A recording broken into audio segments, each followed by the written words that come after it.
오늘은 우리가 죄인 되었을 때 그리스도께서 우리를 위하여 죽으심이라는 제목으로 하나님 말씀 전하시겠습니다. 이제 오늘 본문도 역시 5장 1절에서 말씀드렸듯이 이미 거듭난 자들을 위한 장이죠. 이미 거듭난 자를 위한 장인데 거듭난 자들은 이러한 형태들이 드러나더라. 거듭난 자들은 이러한 모습들이 드러나더라. 이제 그러한 이야기를 쭉 하는 과정 중에 이제 6절에 시작되는 것입니다. 바울이 이야기하는 로마서에서 제일 먼저 드러나는 게 뭐냐면 바로 그 하나님에 대한 사랑이 이야기가 나옵니다. 8절 보니까 우리가 아직 죄인 되었을 때에 그리스도께서 우리를 위하여 죽으심으로 하나님께서 우리에게 대한 자기의 사랑을 확증하셨느니라. 하나님의 사랑에 대한 이야기가 제일 먼저 등장할 한 구절이 바로 5장 8절입니다. 이제 이 5장부터는 우리가 칭의가 아니라 성화에 관한 것인데, 개혁신학에서 특별히 이제 청교도에서 가장 잘 표현하는 게 바로 성화예요. 성화. 그냥 다른 개혁신학이 아닌 다른 곳에서는 이 로마서 5장의 즉 성화의 이야기를 잘 요리를 못합니다. 이 요리를 못해요. 왜냐 그러면 이것은 교리를 알아야만 효과적으로 설명이 되는 부분이기 때문에 보편적인 이제 복음주의권은 교리를 거의 뭐 공부를 안 하거나 관심이 없기 때문에 교리적 관점으로 접근하지 않기 때문에 이 부분에 대해서 성화를 잘 이야기를 못하게 돼 있어요. 그러나 많은 뭐 칭이니 뭐 성화니 뭐 중생이니 여러 가지 구원에 있어서 중요한 단어들이 있지 않습니까? 그 중에서도 성화를 다루는 것이 개혁주의가 군계 일학입니다. 아주 탁월한 게 성화를 다루는 부분이에요. 다른 신학에서는 그렇게 성화를 성경으로 다루지 못한다. 다른 데는 뭐라고 이야기합니까? 구원 받았으니까 그냥 구원 받은 사람 좀 살아라 이렇게 이야기를 하고 돕고 살고 착하게 살고 이게 이제 보편적으로 성화를 이야기하는 건데 우리 개혁신학은 전혀 그렇게 이야기질 않아요. 그래서 참 독특한 부분이고 로마서 5장을 보면은 이분이 개혁주의를 아주 잘 하고 있느냐 안 하고 있느냐를 볼 수도 있을 만큼이나 중요한 게 바로 로마서 5장이에요. 그래서 로마서 5장 이제 특별히 오늘 부분 같은 경우는 실제적인 부분, 우리 성도들이 실제적으로 이 문제가 항상 이 성화의 문제는 우리가 살아가면서 드러나야 되니까 이 문제가 드러나게 되어 있는 것이죠. 그래서 이 바울은 이렇게 이야기한 겁니다. 첫 번째는 만약에 내가 사랑을 받을 만한 건덕이 있어서 우리 주님이 나를 사랑한다 그러면 내가 사랑을 받을 만한 건덕이 얼마인지는 모르겠어요. 얼마인지는 모르겠는데 이만큼 있다라고 하면은 우리 주님이 가지고 있는 영광 중에 이만큼 비는 거예요. 바울은 그 얘기를 하고 있는 거예요. 우리가 사랑을 받을 만한 건덕이 아무것도 없다는 것을 알 때 하나님의 영광이 엄청나게 크고, 그의 반대로 우리가 받을 만한 건덕이 있었다, 내가 사랑을 끌 만한 건덕들이 있었다라는 것이 있다 그러면은 그 분량만큼이나 하나님의 영광이 줄어든 겁니다. 이런 경우는 우리의 삶에서 흔히 나타나죠. 예컨대 이성에게 인기가 있는 사람들 있잖아요. 이성에게 인기가 있어서 남성은 멋지고 여성은 예뻐요. 그러면 누군가가 당신 정말 아름답군요 이렇게 이야기를 하면 맨날 이 예쁘다는 소리를 듣는 사람들은 감사합니다 이 정도예요. 그죠? 지당하신 말씀이죠. 그런데 일평생 예쁘다는 소리 단 한 번도 안 들었던 사람이 정말 예쁘네요 라고 할 땐 처음에는 나를 가지고 장난하나? 이런 생각이 들겠지만, 근데 그 엄청나게 멋진 사람이 당신이 저와 결혼을 좀 해주십시오 라고 할 때 얼마나 영광스럽겠습니까? 나같이 이렇게 못생긴 사람에게 이렇게 멋진 남자나 또 이렇게 멋진 여인이 와가지고 저에게 청혼을 하니 얼마나 영광스럽겠어요. 아주 비교도 할 수 없는 예지만 그거 쉽게 설명하려고 하는 거예요. 그죠? 그러니까 내가 항상 예쁘고 멋지다는 것을 아는 사람들은 누군가가 나에게 멋지다고 얘기를 해도 그렇게까지 기쁘지는 않는다 이 말이에요. 그렇게까지 환장할 정도로 놀라지는 않는다는 거예요. 그냥 감사합니다, 자주 들은 이야기예요, 평범합니다, 이렇게 지나가요. 그렇죠? 마찬가지로 하나님이 나라는 인간을 보고 왜 나를 하나님이 이렇게 예뻐하실까? 그렇게 생각할 때 나의 그래도 성실한 면, 또 내가 아침에 새벽에 일어나서 기도도 하고 이런 성실한 면들이 아무래도 하나님이 나를 예뻐하시고 복 주시는데 일정 분량을 하지 않았겠을까라고 생각하는 양만큼 하나님의 영광은 줄어드는 거예요. 그렇죠? 두 번째, 이제 바울이 이야기하고자 하는 논조는 뭐냐 그러면, 첫 번째는 뭡니까? 너희들이 받을 건덕지가 있다고 생각하는 양만큼이나 하나님의 영광을 주는 것이고, 두 번째는 뭐냐 그러면, 너희들이 만약에 사랑을 받을 만한 건덕지가 있어서 하나님이 너희를 사랑했다고 말한다 그러면 필히 어떤 일이 발생하냐면, 그런 것들이 내 몸에서 사라질 때 하나님이 나를 미워하실 것 같다는 느낌이 든 거예요. 그러니까 또 이제 이런, 이제 만약에 어떤 남성이 여성을 너무 예뻐요. 너무 예뻐가지고 그 여성에게 이제 결혼을 한 겁니다. 결혼을 했더니 그 여성은 별로 이제 감사하는 게 없죠. 뭐 원래 내가 이뻤으니까 이렇게 결혼을 했습니다. 근데 시간이 지나고 이제 날이 지나고 이러니까 이 여인은 점점점 늙어가는 것이고, 내 남편은 아주 젊은 여성들과 같이 일을 하거나 그들과 같이 지내고 있거든요. 그러면 이제 집에 있는 이 여인은 자기의 장점을 잃어가고 있는 거잖아요. 자기의 장점을 잃어가고 있으니까 뭡니까?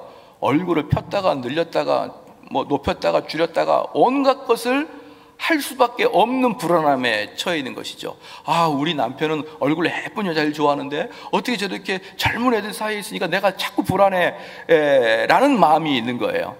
똑같아요. 그렇기 때문에 하나님이 우리를 이뻐하는 건덕지가 있다고 생각하는 사람들은 필히 시간 지나면서 하나님이 나를 벌하겠구나, 하나님 나를 치시겠구나, 이런 마음이 들 수밖에 없는 거예요.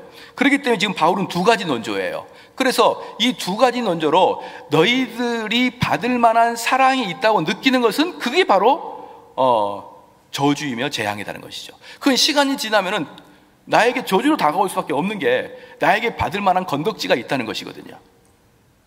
자, 이 두 가지의 기본적인 전제를 지금 바울이 이제 하고 있는 것입니다. 그러면 이제 오늘 말씀 이제 본격적으로 들어가기 전에 우리 개혁주의 성령론에서 제가 잠깐 말씀드릴게요. 개혁주의 성령론은 뭐냐 그러면요, 왜 특별히 제가 이제 개혁주의라는 말을 붙였냐 그러면, 보편적인 성령론은 개혁주의가 아니기 때문에 그래요. 보편적인 성령론은 개혁주의가 아니고, 개혁주의 성령론은요 아주 독특한 것입니다. 많이 들어보지 못한 내용들일 것이죠. 바로 이겁니다. 개혁주의 성령론은 필히 말씀과 연관시켜요. 말씀과 연관시키는 것을, 말씀이 없는 곳에서는 성령의 역사가 없다, 이게 기본적인 전제 조건이에요. 근데 우리는 이렇게 말은 하지만, 이게 들었으니까 이게 무슨 뜻인지 모르지만 말은 그렇게 해요. 말씀이 있는 곳에 성령의 역사다, 이렇게 얘기하거든요. 근데 보편적인 곳에서는 어떻게 이야기하냐면, 성령 충만함 받는 것을 말씀에서 받지 않아요. 보편적으로 언제 받냐? 기도의 시간에 받아요. 기도의 시간에. 보편적인 성령 충만, 성령의 임재하심, 이것들은 찬양과 기도 시간에 받는 것으로 변했습니다. 이게 바로 은사주의적 성령론이고, 우리 개혁주의적 성령론은 그렇게 성령의 역사가 하는 게 아니라, 개혁주의 성령론은 말씀에 의해서 역사가 된다, 이렇게 말을 하는 거예요. 보편적인 이제 성령론은, 순복음교회에서 하고 있는 성령론은 어떻습니까? 막 찬양과 기도와 흔들리는 몸집을 통하여 성령이 내주하시길 바라지만, 우리는 전혀 그렇게 생각하지 않습니다. 그러면 개혁주의에서 말하고 있는 그 성령론은 뭐냐 그러면요, 말씀이 잘 이해가 되는 거예요. 좀 더 나가서 말씀이, 옛날에는 조각조각 안 하는데 어느 날 말씀을 막 성경을 읽다 보니, 또 목사님 설교를 막 듣다 보니, 또 성경을 열심히 혼자서 연구하다 보니, 그 전에 조각조각 나던 파편들이 차차차차차차 이렇게 연결되면서, 야, 그거구나, 그걸 지금 말하는 것이구나, 내가 어떻게 성경을 그렇게 오래 읽었는데 이것을 이제 알았을까? 그런 깨달음, 그런 통합, 그런 게 하나로 뭉침, 성경이 통해버린 것, 성경이 뚫려버리는 것, 이게 성령의 역사라고 말해요. 여러분 믿으십니까? 이게 아니면 우리 개혁교회는 성령의 역사라고 안 합니다. 그렇기 때문에 개혁교회에서는 성령 충만하기 위해서는 뭘 해야 될까요? 성경을 공부해야 되는 거예요. 오순절 교회에서는 성령이 충만하기 위해서 뭘 해야 될까요? 산으로 기도해 가야 되는 거예요. 그러니까 우리가 어떻게 성령에 충만하냐를 정하느냐에 따라서 성도들의 신앙 형태가 전혀 달라지는 것이죠. 근데 실질적으로 제가 극단적으로 나눴기 때문에 말씀과 기도를 나누는 것이지, 실질적으로 말씀과 기도가 함께 가는 건 맞습니다만은 앞에 먼저 가야 될 것이 말씀이라는 거예요. 앞에 먼저 말씀이 가서 그 말씀이 정말 나에게 기쁨이 되고, 이렇게 아름답고 꿀송이 같고 이렇게 몰랐던 것이 뚫어지는구나, 너무 즐겁구나, 할렐루야, 아멘. 바로 그렇게 하는 게 성령의 충만인 것입니다. 여러분 믿으십니까? 만약에 이게 성령의 충만이 아니라 그러면 우리는 또다시 막 기도원에 가는 것이고, 산에 가는 것이고, 들에 가는 것이고, 거기서 하나님을 부르고 땜을 쓰고 성령이여 만나주세요, 만나주세요, 이렇게 하는 것들이 정말 비성령론적인, 비개혁적인, 비성경적인 성령론이 너무나 많은 경우에 차지하고 있기 때문에, 그렇게 성경을 알아도, 아니 그렇게 성령론을 추구해도 실제로 그들의 인격의 변화가 없는 것을 저와 여러분은 잘 알고 있을 것이에요. 그러면 제가 왜 오늘 이렇게 그 말씀과 이 성령론을 오늘 처음에 이렇게 말씀을 드렸느냐? 오늘 이제 그것에 대한 그 응용을 보여주려고 그래요. 어떻게 말씀이 우리를 성령으로 이끌 것이고, 어떻게 우리를 말씀이 죄로부터 우리를 막아주고, 성령이 어떻게 우리를 내주하시는지에 대해서 좀 보려고 합니다.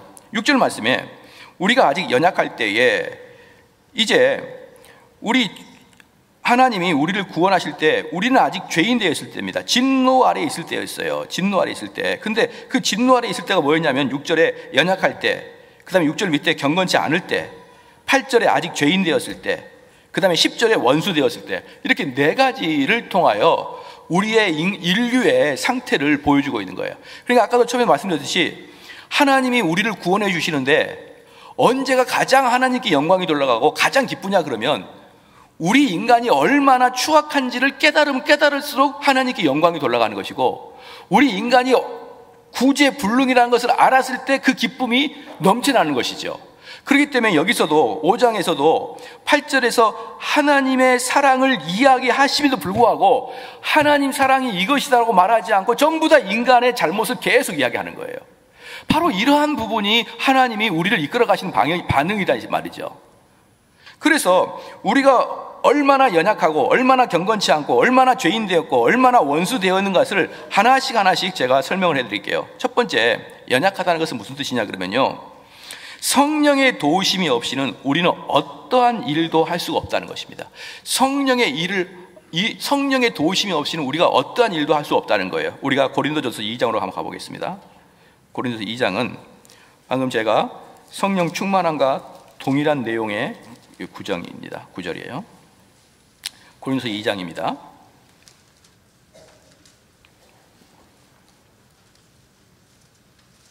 2장에 보면은 2장 들어가기 전에 제목이 나옵니다. 인간의 지혜와 하나님의 지혜라는 제목이 나와요. 인간의 지혜와 하나님의 지혜.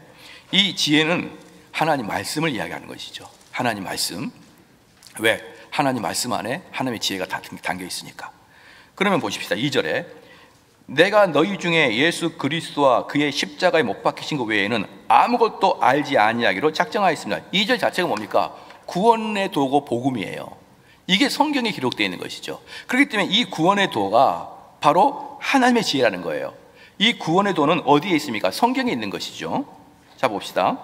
4절 말씀에 내 말과 내 전도함에 지혜의 권하는 말로 하지 아니하고 다만 성령의 나타남과 능력으로 하여. 그러니까 여기서 지금 성령의 나타남과 능력으로 한다는 것은 뭐냐면 이 하나님의 지혜를 깊이 깨달은 것을 이야기하는 거예요. 깊이 깨달은 것을. 만약에 그것이 아니라 그러면 좀 더 볼게요. 7절 보니까 오직 비밀한 가운데 있는 하나님의 지혜를 말하는 것이니 곧 감추었던 것인데 하나님이 우리의 영광을 위하여 만세 전에 미리 정하신 것이니라. 그러니까 7절 말씀에 하나님께서 만세 전에 미리 정하신 게 뭐냐 그러면요, 사랑하는 성도 여러분, 만세 전에 미리 정하신 게 뭐냐면 삼위 하나님께서 우리가 어떻게 이 타락한 아담 이후에 구원을 이룰 것인가, 구원에 대한 것을 예정을 만세 전에 하신 거예요. 그러니까 그래서 7절 말씀이 뭐냐 그러면 우리 신학적인 용어로 말하면 예정론을 창조 전부터 기획하시고 생각하셨다. 그게 바로 이제 7절 말씀이거든요. 그렇기 때문에 그 예정론과 우리의 구원론은 모두 성경 안에 다 기록되어 있는 거예요. 자, 예정론과 그 구원론 같은 경우는 우리가 묵상한다고 떠오르는 게 아니고 우리가 기도한다고 떠오르는 게 아니에요. 이런 것들은 성경을 연구해야지만 떠오르는 것입니다. 바로 그런 것들이 뭡니까? 만세 전에 다 감추었고 그게 성경에 다 기록되었더라 이 말이에요. 8절 말씀에 이 지혜는 이 세대의 관원이 하나도 알지 못하였나니 만일 알았다면 영광의 주를 십자가에 못 박지 아니하였느니라. 자, 그들이 성경을 제대로 해석하지 못했기 때문에 주님을 십자가에 못 박았다는 거예요. 그렇죠? 그 다음에 9절 말씀에 기록된 바 하나님이 자기를 사랑하신 자들을 위하여 예비하신 모든 것을 눈으로 보지 못하고 귀로 듣지 못하고 사람의 마음으로도 생각하지 못하였다. 10절에 이게 중요합니다. 오직 하나님의 성령으로 이것을 우리에게 보이셨으니, 그러니까 성령을 보이셨으니 성령은 모든 것 곧 하나님의 깊은 것도 통달하시느니라. 그러니까 우리가 성령의 내주는 어떤 거냐 그러면 하나님의 깊은 뜻을 통달하는 거예요. 하나님의 깊은 뜻을 통달하는 것은 뭐냐면 성경을 통달하는 것이에요. 그러니까 갑자기 몰랐던 것이, 보이지 않았던 것이, 이거구나, 이렇게 이어지는구나, 이게 연결이구나. 여러분, 이것을 성경을 공부하다가 깨달으면요 얼마나 기쁜지 모릅니다. 얼마나 기쁜지 몰라요.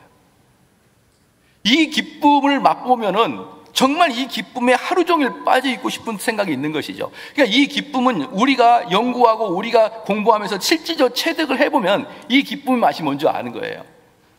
그런데 그래서 10절 말씀에 오직 하나님이 성령으로 이것을 우리에게 보이셨으니 성령은 모든 것 곧 하나님의 깊은 것으로 통달하시는 자. 이제 이것은 오순절 기회에서 뭐라고 하냐면 깊이 기도하면 하나님 마음을 알 수 있다는 거예요. 그건 아닌 거예요. 그건 깊이 기도하면 하나님 마음을 들어갔다 나올 수 있는 것은 그건 아닌 것이죠. 그렇기 때문에 그 사람들은 깊이 기도해보고 하나님 마음속에 들어갔다 나오면서 예언도 하고 뭐 이렇게 이야기하거든요. 전혀 여러분 그렇게 나간다가는 우리는 자칫 이상한 곳으로 빠져버리고 말 것입니다. 그리고 이제 14절 말씀 보십시다.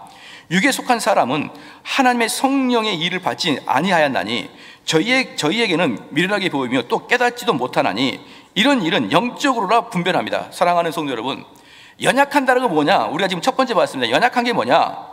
성령의 도우심이 아니고서는 우리는 깨닫지도 못하고 분별도 못하고 심지어 예수 그리스도가 필요한지도 몰라요.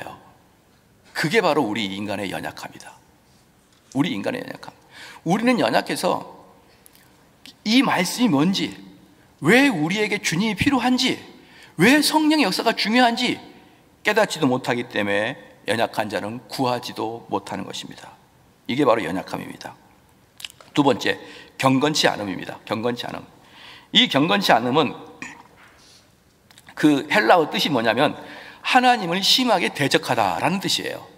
심하게 대적하는데 세 가지 방면에서 대적합니다. 첫 번째는 뭐냐면 하나님의 주권에 대해서 대적하고, 두 번째 하나님의 거룩에 대해서 대적하고, 세 번째 하나님의 전지하심을 대적합니다. 다시 말씀드립니다. 우리는 대적하는데 첫 번째 하나님의 주권에 대해서 대적하고, 두 번째 하나님의 거룩하심, 세 번째 하나님의 전지하심에 대해서 대적합니다. 그럼 하나님 주권에 대한 대적하는 뜻이 뭐냐 그러면 하나님은 나의 주인이다 이 뜻이에요.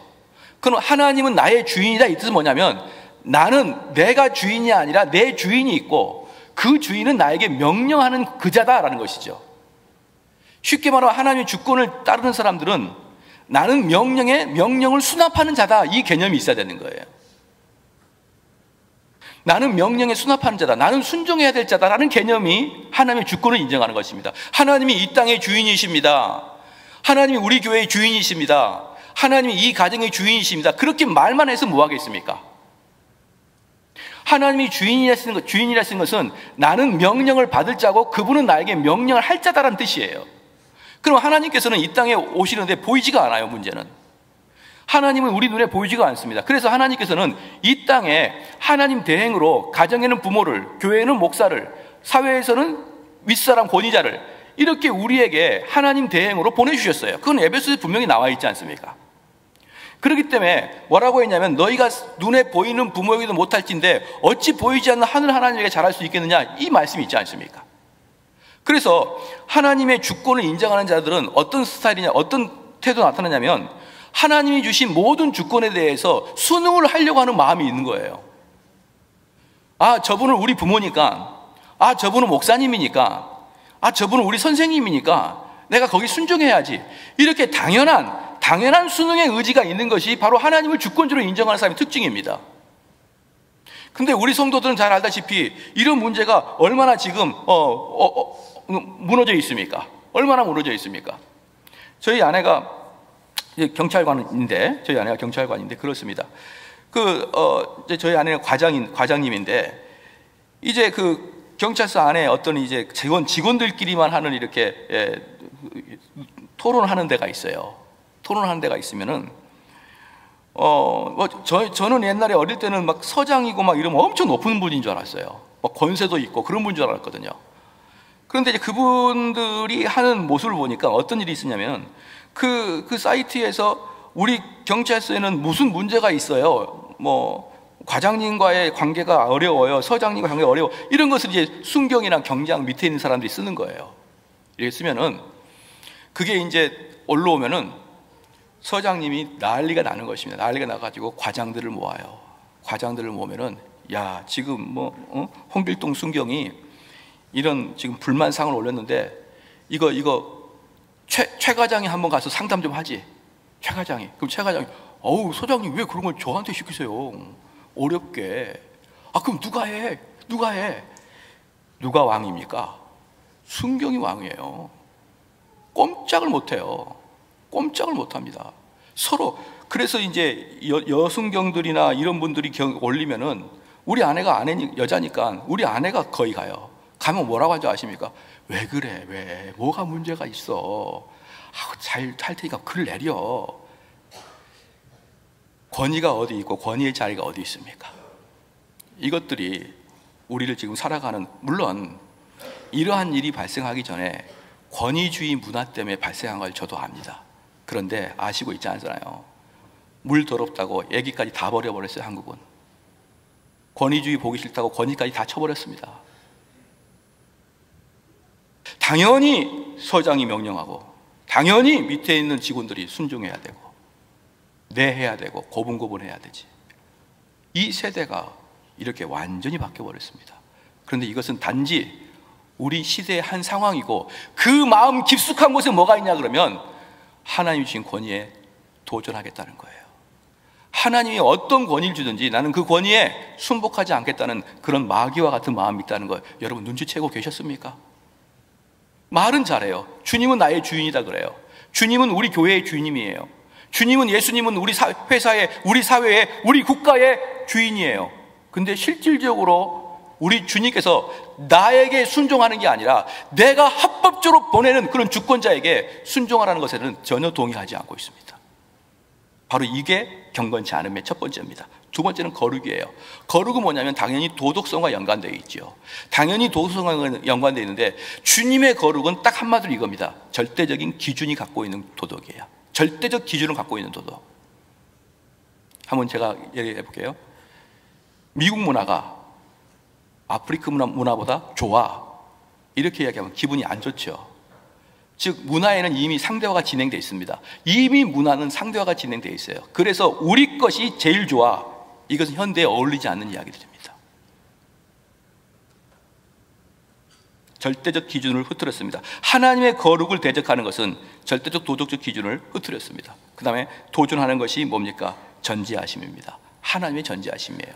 이 전지하심은 뭐냐 그러면 내 생각보다 하나님의 생각이 우월하다는 것이에요. 자, 제가 동성애에 대해서 한번 이야기를 해볼게요.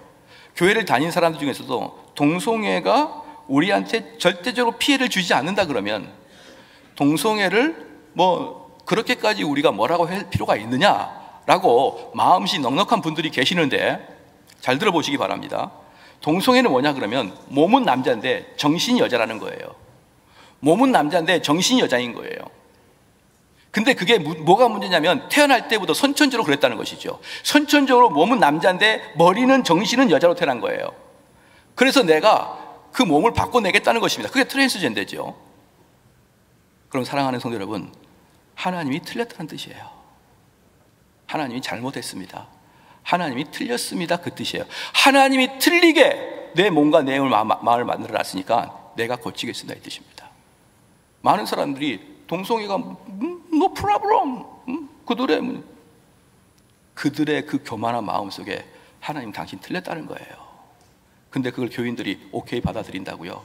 그걸 교인들이 넉넉한 마음으로 야, 우리 한번 토론해볼까? 어떤 목사가 그러더라고요. 동성애 문제에서 단호하게 이야기하지 말고 토론하자고. 무슨 토론을 해요? 난 토론을 안 해요, 그런 거에 대해서. 나쁘고 악이고 하나님을 경홀히 여기는 것이죠. 어떻게 하나님이 너를 남자로 세웠는데 그 남자가 여자라고 말할 수 있습니까? 자, 이러한 것들을 통해서 이러한 것 통해서 하나님을 대적하고 있지 않냐 이 말이에요. 제가 지금 말씀드린 첫 번째 인간은 연약하다. 그게 다시 로마서로 가겠습니다.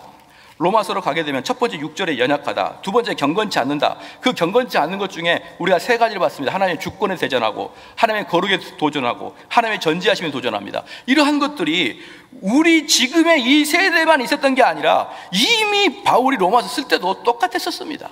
똑같았었어요. 그래서 혹시라도 어디 가서 동성애에 대한 토론하자 그러면 그냥 안 한다고 하세요. 안 해. 내가 알게 있느냐? 토론할 거 없어. 그냥 나는 동성애는 죄야. 그리고 그냥 오시기를 주여로 축원합니다. 아유, 너 이야기를 들어보니, 아이고, 학자들 이야기 들어보니 그걸 가볍게 생각할 문제는 아니네. 좀 고민을 해봐야 될 문제네. 그것은 교만한 거예요. 그건 교만한 겁니다. 아닌 건 아닌 것이고, 토론할 건 토론하는 것입니다. 세 번째입니다. 그 다음에 죄인들이에요. 8절 말씀에 우리가 아직 죄인 되었을 때입니다. 죄인 되었다는 것은 하나님의 표준에 미치지 못하였다라는 거예요. 우리가 죄인 되었다라는 것은 하나님 표준에 미치지 못하였다. 로마서 3장 23절 보니까요, 이렇게 나옵니다. 모든 사람이 죄를 범하였음에 하나님의 영광에 이르지 못하더니, 그러니까 하나님의 영광에 다다르지 못하고 하나님의 표준에 다다르지 못하는 것이 바로 죄인 것이에요. 그 다음에 네 번째입니다. 네 번째는 원수되었던 것입니다. 이 원수되었던 것은 뭐냐면, 이 앞에 연약함, 경건치 아니함, 죄인됨, 이 모든 것들을 합해놓은 것보다 더 나쁜 게 원수됐던 것이죠. 이건 뭐냐? 하나님을 적극적으로 대항하겠다는 뜻입니다. 하나님을 적극적으로 대항하겠다는 뜻이에요. 자, 이러한 것들이 너희들의 모습이었다. 사람들은 하나님을 어떻게 대항하냐 그러면 아주 적극적으로 하나님을 죽이려고 덤벼들었어요. 어떤 모습으로? 우리 예수님을 십자가에 못 박는 모습으로. 우리도 여전히 하나님을 적극적으로 대항합니다. 여러분, 제가 그 주권, 하나님의 거룩, 하나님의 전지하심, 요 세 가지만 이야기해도 얼마나 우리가 이 부분에 대해서 실패하고 있는지 알고 계시겠죠? 참 보면은 여기 주목해 보십시다. 우리 사랑하는 자녀들이요. 자녀들은 왜 부모가 이야기할 때마다 퉁명스럽게 반응을 하십니까? 왜 특별한 이유가 있나요? 무슨 면허증을 받았습니까? 아무리 부모가 마음에 들지 않아도 그냥 부모라는 위치가 하나님의 대행인이에요. 그 부모가 설령 밤에 도둑질해서 여러분을 먹여 살리는 사람일지라도, 다른 모든 사람은 그 부모를 손가락질할지라도 여러분을 먹이고 입히기 위해서 도둑질했던 그 부모는 여러분에게는 존경받아야 됩니다. 근데 그 부모에게 개똥아 그러면 왜요? 이리 와라. 왜요? 그러한 이유가 무엇입니까? 여러분, 그렇게 하시면서 신앙생활 하신 이유가 뭡니까? 보이는 부모에게 그렇게 대항하면서 보이지 않는 하나님에게 얼마나 대항할까요? 우린 이런 존재예요. 여전히 구원받아도, 여전히 우리가 신앙생활을 가져도 하나님의 대항하기를 굽히지 아니하는, 심지어 하나님을 원수처럼 여겨서 적극적으로 대항하는, 여러분, 우리 그런 존재 아니겠습니까?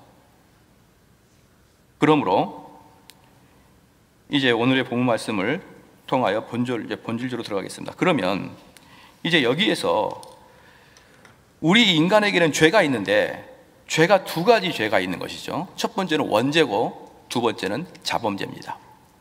원죄고 자범죄를 제가 좀 설명을 해드릴게요. 원죄는 여기에 있는 정대훈하고는 아무 관계가 없는 겁니다.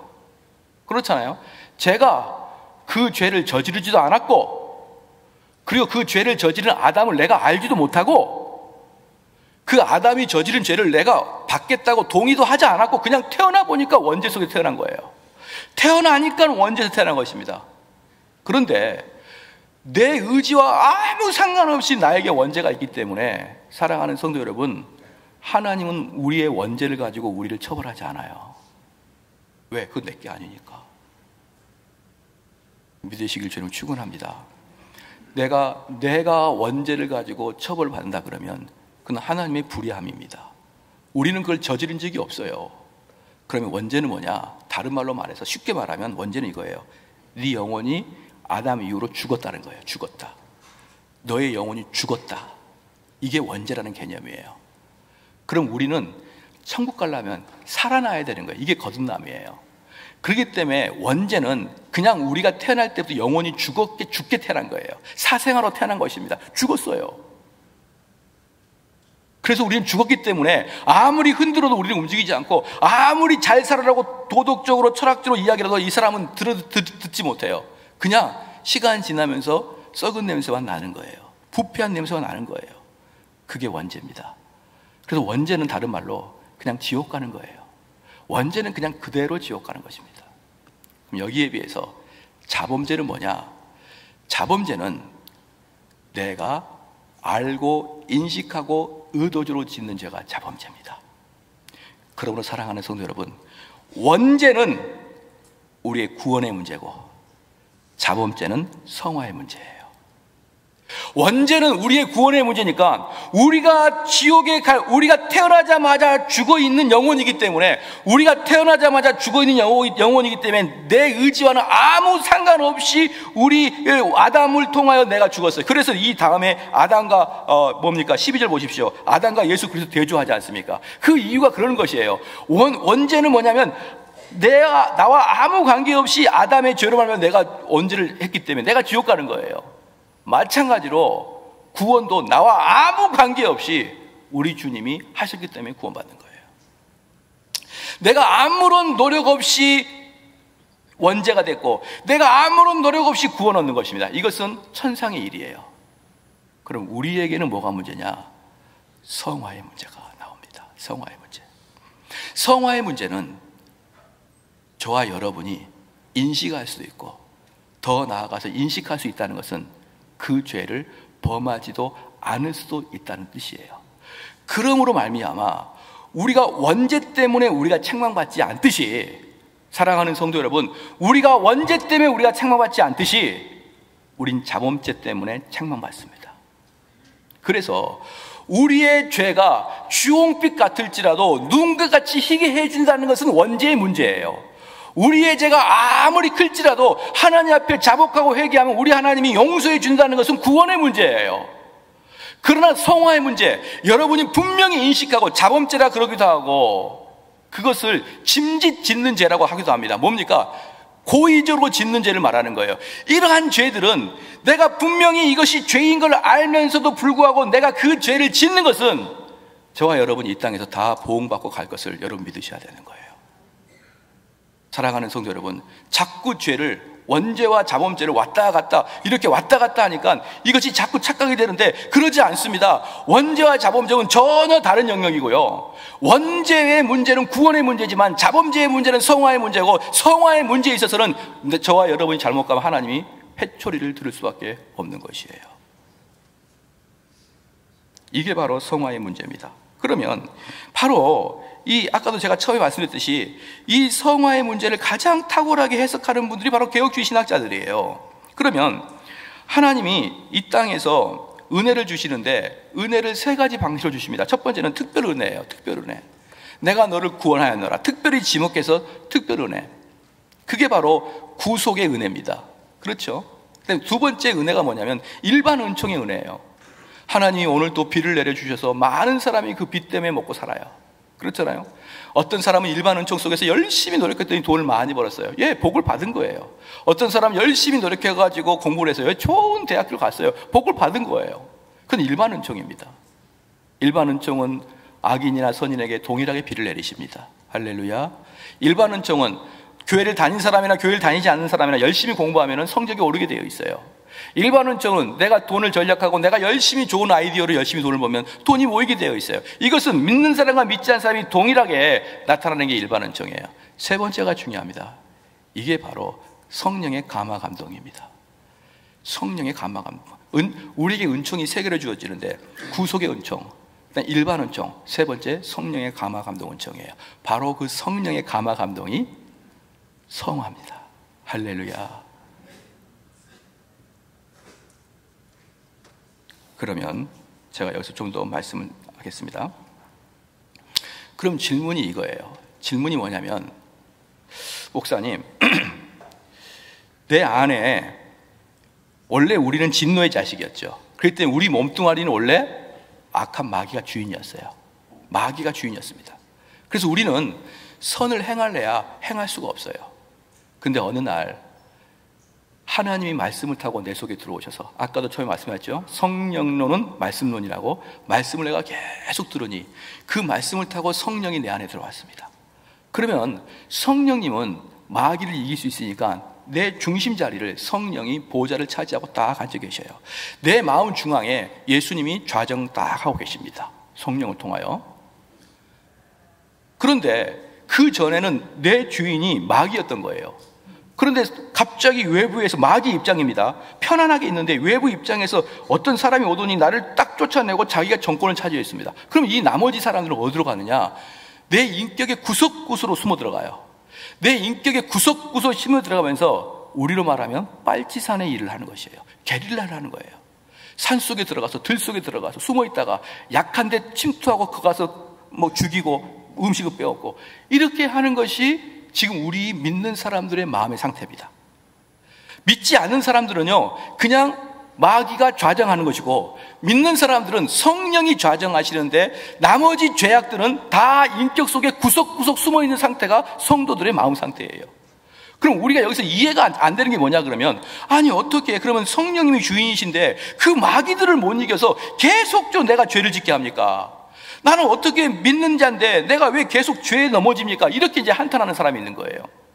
나는 내 주인이 하나님인데 왜 하나님이 번번이 그 죄 앞에 집니까? 사랑하는 성도 여러분, 두 가지인데요. 첫 번째는 내가 성도가 아닐 수가 있어요. 내가 성도가 아닐 수가 있는데 교회에 앉아있다는 이유만으로 성도로 착각하는 경우가 있고, 그건 제가 자주 말씀드렸으니까 오늘 지나가고요. 두 번째는 뭐냐 그러면, 내 안에 성령이 계셔도 내가 죄에 계속 패배를 합니다. 이걸 무엇을 의미하냐 그러면, 죄와의 싸움은 하나님이 정대운에게 맡겼다는 거예요. 맡겼다는 것입니다. 이게 바로 개혁교회 성령론이에요. 잘 들어보십시오. 하나님은 내 마음에 좌정하사 나에게 전투를 할 수 있는 여러 가지 정보와 포탄과 총알을 지급해줘요. 뒤에서. 그리고 그걸 실질로 싸우는 자는 저와 여러분이에요. 우리 주님이 직접 싸우지 않습니다. 우리 주님이 직접 싸우지 않아요. 성화는 저와 여러분이 싸우는 겁니다. 이게 뭐랑 똑같냐면, 그럼 죄는 누가 죄를 짓게 하느냐? 마귀가 죄를 짓게 하는 게 아니라 내가 죄를 짓는 거예요. 아담과 하와 잘 기억하시죠? 하와에게 선악과를 따먹일 때 뱀이 선악과를 뚝 따가지고 걔 입에다가 툭 쑤셔 넣는 게 아니라, 뱀은 선악과를 따가지고 하와 입에다가 쑤셔 넣을 수가 없어요. 왜? 손이 없잖아요. 뱀은 오직 있는 게 입밖에 없잖아요. 그러니까 뱀이 하와를 공격할 때는 오직 입으로 그 마음을 사로잡은 거예요. 그럼 그 마음이 사로잡히면 그 죄를 행하는 것은 하와입니다. 무슨 말이냐 그러면요, 모든 죄의 마지막 결제는 우리가 하는 거예요. 우리가 다 들어보고, 정보를 들어보고, 막 정보를 들어보고, 그래 그게 좋겠다, 마지막 최종 결정은 내가 하는 것입니다. 마찬가지로 그러기 때문에 하와가 벌을 받은 거예요. 만약 하와가 강제적으로 뱀이 그에게 선악과를 입에 쑤셔 넣었다 그러면, 하와는 저는 죄 없어요, 저는 아무것도 할 수 없었기 때문에 그냥 선악과를 먹었을 뿐이에요. 그러면은 하와에게는 그렇게 큰 벌을 줄 리가 없죠. 근데 뱀은 격동시켰고, 그 격동에 따라서 흥분하고 죄를 진 사람은 바로 우리입니다. 우리예요. 만약에 여러분들께서 어디를 갔는데, 물론 여기서 이제 제가 정확한 법리는 모르겠습니다만 어떤 친구가 저에게 격동을 시키는 거죠. 어떻게 격동시킵니까? 야, 너네 부모도 뭐 알고 보니까 별것도 아니래. 부모 욕을 해요. 처자 욕을 합니다. 형제들 욕을 합니다. 그럴 때 너무 분노해가지고 내가 다 참겠는데 부모 욕하는 것은 진짜 못 참지 하면서 푹 쳤어요. 근데 이빨이 뚝 부러졌어요. 경찰서 갔습니다. 자, 경찰서 가가지고 정대훈 씨 왜 그랬습니까? 저는 말입니다, 다른 건 참아도 부모 욕은 못 참습니다. 네, 징역 가야 됩니다. 정상 참작 조금은 될 거예요. 이 사람이 정대훈이를 격동시키기 위해서 깐죽깐죽거렸던 것은 정상은 참작이 될 겁니다. 그러나 가해자는 저예요. 가해자는 저입니다. 동의하시죠? 마찬가지로 마귀는 여러분에게 깐죽깐죽합니다. 계속 설득합니다. 계속 정보를 줍니다. 계속 유혹합니다. 그리고 마지막에 도장 딱 찍고 죄를 짓는 사람은 바로 여러분이에요. 이게 마귀가 우리를 속이는 것입니다.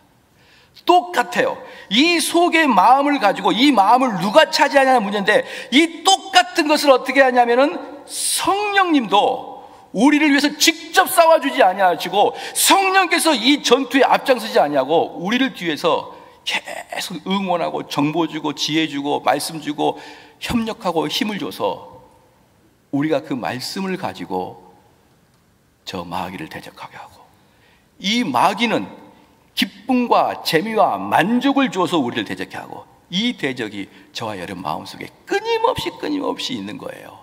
하나님은 말씀과 진리로 내 마음을 공격하고, 마귀는 유혹으로 공격하기 때문에 실질적으로 유혹이 훨씬 더 매력적이고 강하죠. 그렇기 때문에 우리는 말씀 앞에서도 번번이 져버리고 마는 거예요. 사랑하는 성도 여러분, 이 말씀이 왜 이렇게 중요하냐면요, 우리가 살아갈 때 가끔 이런 얘기 하죠. 목사님, 그땐 내 정신이 아니었어요. 그때 내가 누군가에게 홀렸나 봐요. 그때 마귀가 나한테 역사했나 봐요. 내가 왜 그럴까? 내가 왜 그랬을까? 라고 하는 모든 분들이요, 여러분이 죄는 진 거예요. 마귀 탓하지 마세요. 마귀는 단지 우리를 유혹했을 뿐이고 그 죄를 실행시키는 것은 나인 것이에요. 이게 똑같이 하나님이 내 대신 일을 해주는 게 아니라, 우리 하나님은 진리만을 전해주고 그 진리에 따라 그 거짓의 영을 대적하도록 하는 것이 바로 성화의 과정입니다. 사랑하는 성도 여러분, 그러면 성화의 과정에서 넘어졌다가 일어나기도 하고 넘어졌다가 일어나기도 하고, 죄를 지었다가 다시 원인치러 오고 죄를 지었다가 원인치러 올 때, 그럴 때마다 여러분에게는 무엇이 가냐? 하나님의 채찍이 가는 거예요. 하나님의 채찍이. 이 녀석에게는 말로만 해서는 안 되겠는데, 정대훈 목사의 그 설교만을 통해서 이 녀석이 변하지 않는구나. 그래서 하나님이 여러분의 가정에 채찍을 보내시는 거예요. 채찍을. 그럼 우리 성도는 뭐라고 합니까? 목사님, 내가 무엇을 잘못했길래 이렇게 집안이 어렵습니까? 라고 하면서 교회에 나오기를 하나님은 콜링하고 있는 거예요. 빨리 와. 빨리 와서 네 죄가 뭔지. 그렇기 때문에 우리는 구원받은 이후에도 우리 주님이 내 마음의 주인 되시고 성령이 내 마음에 좌정하신다 그래도 우리는 꾸준히 넘어질 수밖에 없고, 우리는 꾸준히 다시 일어날 수밖에 없고, 우리는 결국 그러다가 하나님의 명령에 따라 순응해 나가는 그런 자가 되는 것입니다. 그렇기 때문에 우리는 이렇게 말하는 거예요. 칭의는 전적 하나님의 역사입니다. 칭의는 전적 하나님의 역사예요. 그러나 성화는 하나님의 도우심을 통한 인간의 노력입니다. 성화는 하나님의 도우심을 통한 인간의 순종이에요. 사랑하는 성도 여러분, 이게 우리와 있어야 됩니다. 저와 여러분은 바로 이 부분이 있어야 되는 거예요. 그럼 말씀의 마지막을 말씀드릴게요. 그럼 어떻게 마귀가 공격하느냐? 이것만 알면 이제 잘 알게 될 겁니다. 어떻게 마귀가 공격하느냐? 절대로 마귀는 우리를 강압하지 않아요. 우리를 유혹합니다. 유혹하는데 그들은 속이는 자죠. 그렇기 때문에 속이는 자기 때문에 딱 그 단락만 이야기해요. 그 단락만 이야기하고 앞뒤 전후 문맥은 다 잘라버립니다. 이게 마귀가 하는 수법이에요. 요 문맥만 탁 잘라요. 요 문맥만 딱 잘라요.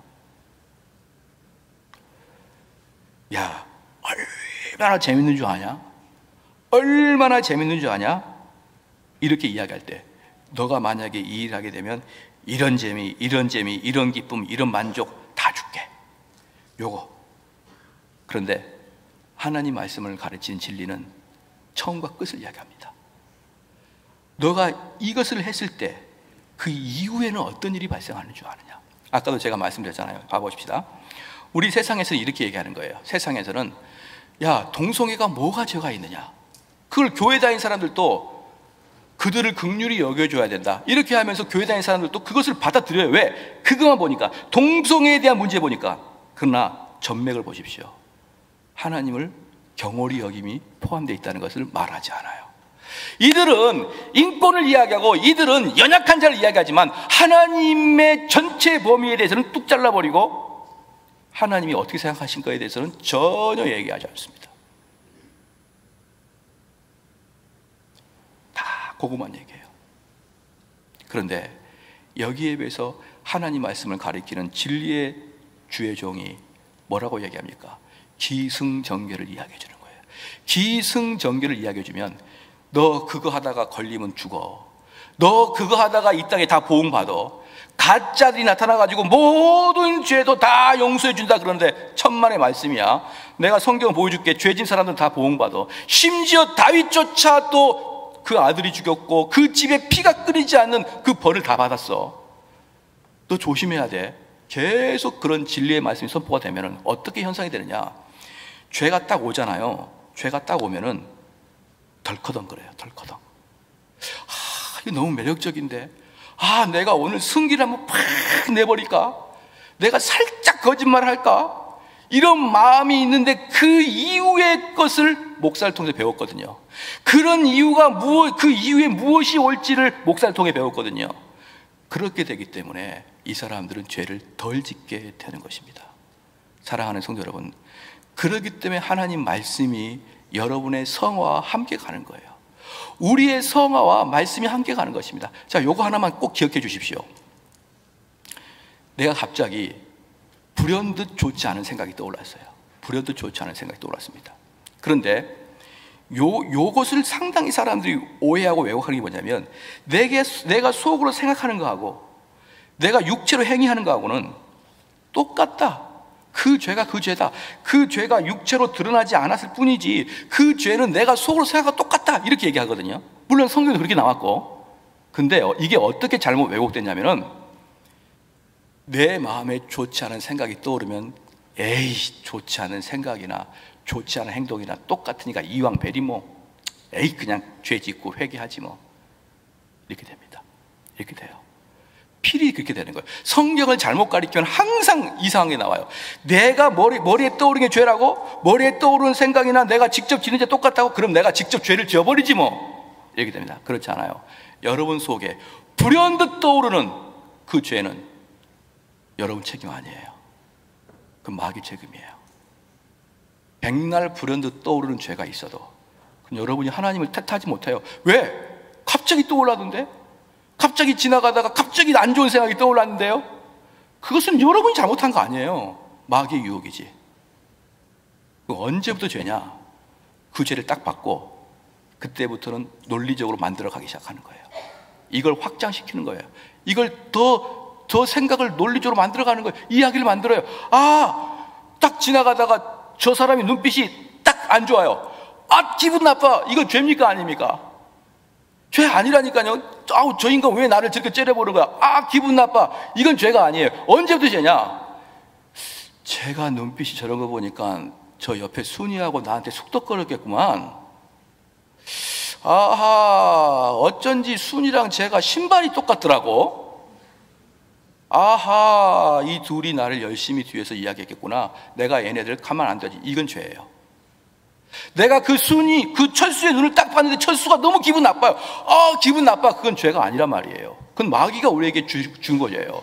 그런데 마귀가 그 의심만 딱 주면은 그 다음 성도는 그것을 체계적으로 프로세스를 개발해 나갑니다. 축축축축. 자기가 그동안 인생을 살아가면서 자기가 생각하는 그 프로세스가 있는 거예요. 그럼 정보를 딱 넣어가지고 프로세스 딱 넣습니다. 그럼 그 과정을 딱딱딱 거쳐가면서 전혀 보지도 않고 느끼지도 않고 했던 것들을 한 방에 딱 보는 순간부터 모든 스토리를 딱 만들어낸다. 그것은 여러분 죄입니다. 그렇기 때문에 우리 성도는 어떻게 되냐면, 잘 들으십시오. 좋지 않은 생각이 딱 떠오르죠. 그러면 주님의 이름으로 그 말을 잘라버려야 돼요. 내가 더 이상 생각하지 않겠다. 내가 더 이상 생각을 확장하지 않겠다.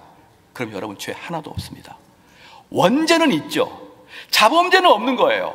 내가 좋지 않은 생각이 떠오를지라도 내가 그 죄를 그때 잘라버리면 자범죄는 없는 것입니다. 그럼 자범죄가 없으면 어떻게 되느냐? 하나님이 여러분을 책망하지 않아요. 그럼 하나님이 우리를 책망하지 않으면 어떻게 되느냐? 하나님과 우리 관계로 화평의 관계로 접어듭니다. 하나님과 우리 관계가 화평의 관계로 접어들면 어떻게 되느냐? 여러분 가정이 행복이 있는 거예요. 하나님과 내 관계가 화평이 있으면 내 삶이 아름다워지는 것입니다. 나는 기쁨만 있는 거예요. 왜? 하나님과 나는 이미 화평한 관계가 있으니까. 그런데 생각이 들어오는 순간부터 정말 하나하나 프로세스를 만들어가지고 하나의 소설을 딱 만들어내는 습관이 되어버리면요, 여러분 마귀가 지배하고 있는 것입니다. 그것은 마귀가, 왜? 그는 속이는 영이니까. 봤습니까? 우리가 그걸 체험했습니까? 우리가 증명했습니까? 아닌데 처음부터 끝까지 다 내 생각이잖아요. 내가, 우리나라에는요 3권이 분리되어 있어요. 행정부, 입법부, 사법부가 분리되어 있습니다. 왜? 독재하지 말라고. 독재하지 말라고. 근데 우리 인간은요, 내 혼자 입법, 행정, 사법 다 해요. 내 혼자 딱 정보 입력하고 행정 처리하고 법을 판단하고 딱 결정 내려버려요. 이걸 다 혼자 가기 때문에 여러분 속에 독재자가 다 하나 있는 것입니다. 있으면서 이 모든 세상을 파괴하고 어렵게 하고 눈물 나게 하는 것이에요. 그렇죠? 이걸 모두 깨는 게 뭐라고요? 하나님의 진리의 말씀이에요. 진리가 들어가면 모든 걸 분쇄시킵니다. 내가 막 그렇게 추적하고 있는데 이놈이 그랬을 거야 딱 그랬는데 목사님이 딱 가가지고 증거 있어? 다 깨버리는 거죠. 막 열나고 있는데 화나고 있는데 우리 주님은 원수 사랑하는데 너 뭐하니? 다 깨버리는 거죠. 야, 죄를 지고 있는데 그 죄에 대해서 다 보응받을 것인데 어떻게 할 것이야? 다 깨버리는 것이죠. 여러분 야고보서 이렇게 나왔습니다. 야고보서 1장 15절에 욕심이 잉태한 즉 죄를 낳고 죄가 장성한 사망을 낳습니다. 자 보십시오. 욕심이 들어옵니다. 욕심이 들어오면 욕심이 착상하지 않도록 잘라내야 돼요. 근데 걔를 잉태를 시켜. 그때부터 문제입니다. 잉태를 시키면 죄가 나와요. 그 죄를 자꾸 마음에 잉태하면 언젠가는 행동으로 드러나게 됩니다. 사랑하는 성도 여러분, 그렇게 말씀으로 다 도려내면 어떻게 될까요? 하나님이 너무 기뻐요. 우리가 주일날 여기 오는데, 하나님 앞에 오는데 왜 하나님과 담이 막힌 것 같냐면 죄를 지기 때문에 그래요. 그런데 원죄는 하나님이 뭐라고 하지 않아요. 그렇기 때문에 자범죄만 지지 않으면 우리는 하나님께 칭찬받습니다. 자범죄만 지지 않으면 그게 바로 성화예요. 그렇기 때문에 매번마다 여러분 속에서 거짓되고 더럽고 추한 생각이 있을 때마다 주 예수 그리스도의 이름을 부르시길 바랍니다. 주님이여, 이 더럽고 추한 죄악을 더 이상 내 생각에서 전개되지 않게 하여 주시옵소서. 이 생각은 지금 사단이 나에게 심어준 생각인 것을 내가 깨닫게 하여 주시옵소서 라고 해야 돼요. 그럼 그 결과가 어떻게 되냐면 로마서 5장 보십시다. 로마서 5장 보십시오.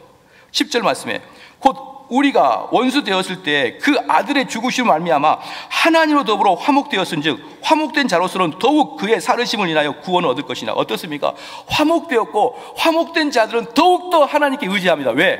구원받을 때는 성경 구절 하나면 되는 거예요. 구원받을 때는 성경 구절 하나면 됩니다. 근데 우리가 성화 나갈 때는 성경 전체가 필요해요.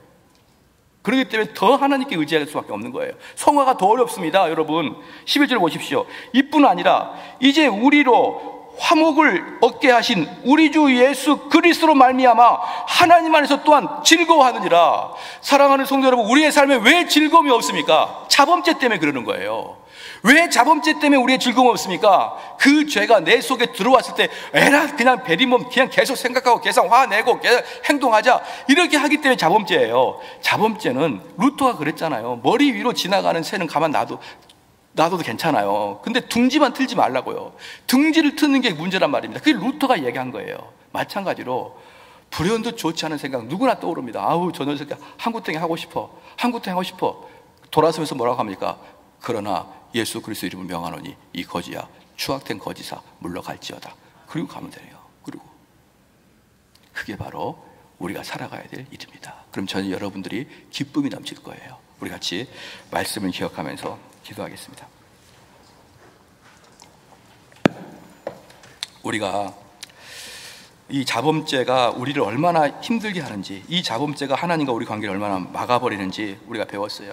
그런데 우리는 죄를 짓는데 너무 익숙합니다. 근데 그 죄를 막는 것은 철저히 하나님 말씀이에요. 하나님 말씀의 기승전결을 통해서 막아낼 수밖에 없는 거예요. 이러한 성화의 삶을 살아가게 해달라고